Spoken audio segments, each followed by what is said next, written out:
आज बात करते हैं कि कैसे एक छोटा सा मामूली सा हथियार जंग के सारे नियम हमेशा हमेशा के लिए बदल सकता है।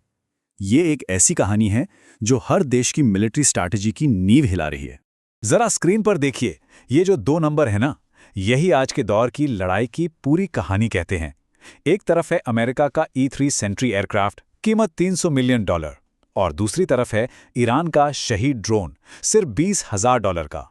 तो सोचिए, तारीख है 27 मार्च 2026 और इसी दिन एक छोटा सा सस्ता सा ड्रोन जंग के सारे कायदे कानून बदल कर रख देता है। चलिए समझते हैं कि ये काल्पनिक कहानी हमें आज की हकीकत के बारे में क्या सिखाती है। और यहीं से एक नए किस्म की जंग का आगाज होता है। एक ऐसी जंग जहां पारंपरिक ताकत और महंगे हथियार शायद उतने काम के नारे हैं। ये इतिहास में पहली बार हुआ था कि किसी देश ने जंग के मैदान में अमेरिका के E-3 सेंट्री को मार गिराया हो। अब ये कोई ऐसा वैसा प्लेन नहीं है। इसे आप आसमान में अमेरिका की आंखें और कान कह सकते हैं, जो 400 किलोमीटर के दायरे में हर चीज पर नजर रखता है। अमेरिका का पूरा एयर वॉरफेयर इसी के दम पे चलता है। तो असल में हुआ क्या? ईरान ने एक साथ 30 ड्रोन का झुंड, सोचिए एक झुंड, और साथ में कई बैलिस्टिक मिसाइलें एक हाई सिक्योरिटी अमेरिकी एयरबेस पर दाग दी। नतीजा, F-35 फाइटर जेट से लेकर फ्यूल भरने वाले टैंकर तक सब कुछ तबाह।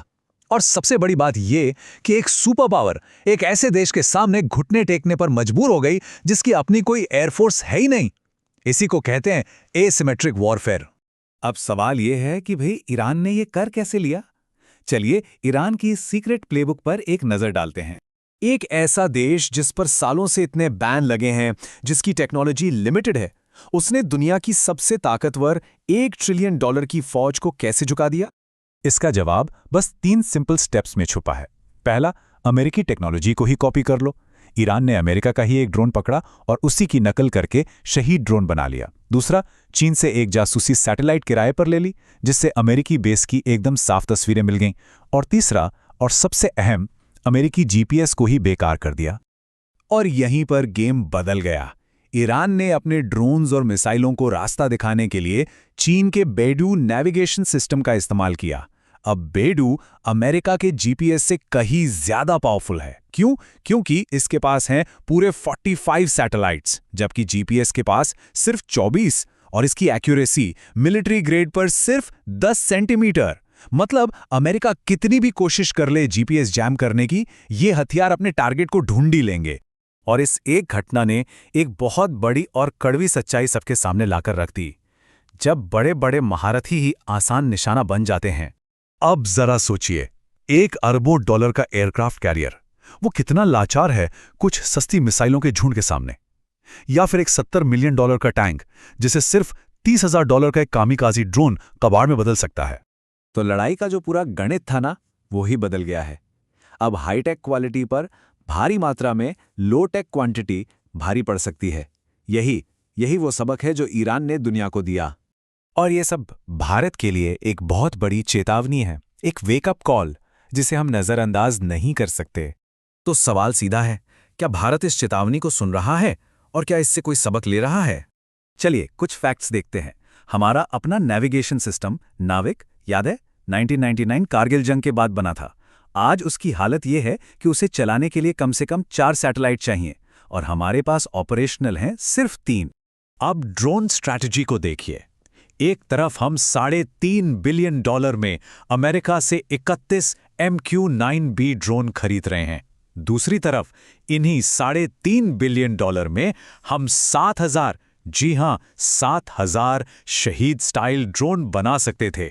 ये दिखाता है कि हम आज भी कितनी बुरी तरह से विदेशी हथियारों पर निर्भर हैं। और सबसे बड़ी, सबसे चिंताजनक बात, हमारा सबसे एडवांस्ड फाइटर जेट राफेल, उसका दिमाग, मतलब उसका जो कोर सॉफ्टवेयर है, वो पेरिस से कंट्रोल होता है। फ्रांस ने हमें उसका सोर्स कोड देने से साफ मना कर दिया है। मतलब हम अपनी मर्जी से उसमें कोई भी देसी मिसाइल या सिस्टम लगा ही नहीं सकते। तो फिर रास्ता क्या है? भारत को अपने भविष्य का शस्त्रागार बनाना कैसे चाहिए?